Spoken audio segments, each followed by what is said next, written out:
पार्वती जी ने शंकर जी से कहा, भगवान अपने इस भक्त को कैलाश आने से रोक दीजिए, वरना किसी दिन मैं इसे अग्नि में भस्म कर दूंगी। यह जब भी आता है मैं बहुत असहज हो जाती हूँ। यह बात मुझे बिल्कुल भी पसंद नहीं है।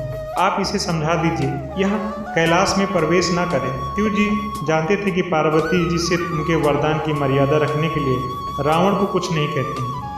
वह चुपचाप उठकर बाहर आकर देखते हैं रावण नंदी को परेशान कर रहा है।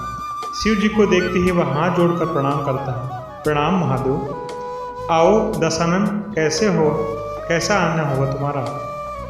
मैं तो बस आपके दर्शन के लिए आ गया महादेव। आखिर महादेव ने उसे समझाना शुरू किया, देखो रावण, तुम्हारा यहाँ आना पार्वती को बिल्कुल भी पसंद नहीं है, इसलिए तुम यहाँ मत आया करो। महादेव, यह आप कह रहे हैं? आप ही ने तो मुझे किसी भी समय आपके दर्शन के लिए कैलाश पर्वत पर आने का वरदान दिया है, और अब आप ही अपने वरदान को वापस ले रहे हैं। ऐसी बात नहीं है रावण, लेकिन तुम्हारे क्रियाकलापों से पार्वती परेशान रहती है और किसी भी दिन उसने तुम्हें श्राप दे दिया तो मैं कुछ भी नहीं कर पाऊंगा। इसलिए उचित यही है कि तुम यहाँ पर ना आया करो। फिर आपका वरदान तो मिथ्या हो गया ना महादेव। मैं तुम्हें आज एक और वरदान देता हूँ, तुम जब भी मुझे याद करोगे मैं स्वयं ही तुम्हारे पास आ जाऊंगा, लेकिन तुम अब किसी भी परिस्थिति में कैलाश पर्वत पर मत आना।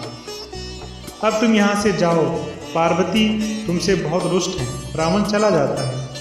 समय बदलता है। हनुमान जी रावण की नगरी लंका को जलाकर राख करके चले जाते हैं और रावण उनका कुछ भी नहीं कर सकता।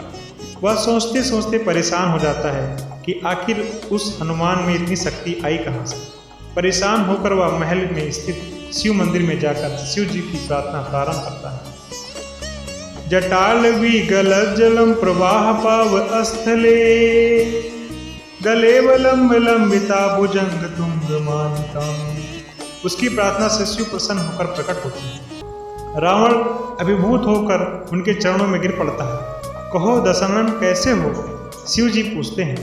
आप अंतर्यामी हैं महादेव, सब कुछ जानते हैं प्रभु। एक अकेले वानर ने मेरी लंका को, मेरे दर्प को भी जलाकर राख कर दिया। मैं जानता हूँ कि यह वानर जिसका नाम हनुमान है आखिर कौन है, और प्रभु उसकी पूंछ तो और भी ज़्यादा शक्तिशाली थी।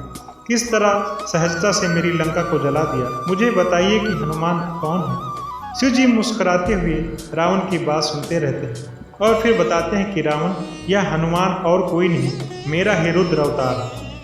विष्णु ने जब यह निश्चय किया कि वो पृथ्वी पर अवतार लेंगे और माता लक्ष्मी भी साथ ही अवतरित होंगी, तो मेरी इच्छा हुई कि मैं भी उनकी लीलाओं का साक्षी बनूं। और जब मैंने अपना यह निश्चय पार्वती को बताया तो वह हट कर बैठी कि मैं भी साथ ही रहूँगी, लेकिन यह समझ नहीं आया कि उसे इस लीला में किस तरह भागीदार बनाया जाए।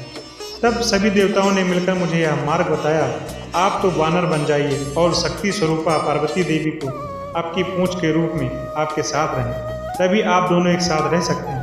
और उसी अनुरूप मैंने हनुमान के रूप में जन्म लेकर राम जी की सेवा का व्रत रख लिया और शक्ति रूपा पार्वती ने पूंछ के रूप में और उसी सेवा के फल स्वरूप तुम्हारी लंका का दहन किया। अब सुनो रावण, तुम्हारे उद्धार का समय आ गया है, अतः श्री राम के हाथों तुम्हारा उद्धार होगा। मेरा परामर्श है कि तुम युद्ध के लिए सबसे अंत में प्रस्तुत होना, जिससे कि तुम्हारा समस्त राक्षस परिवार भगवान श्री राम के हाथों से मोक्ष को प्राप्त करे और तुम सभी का उद्धार हो जाए। रावण को सारी परिस्थिति का ज्ञान होता है और उस अनुरूप वह युद्ध की तैयारी करता है और अपने पूरे परिवार को राम जी के समक्ष युद्ध के लिए पहले भेजता है और सबसे अंत में स्वयं मोक्ष को प्राप्त होता है।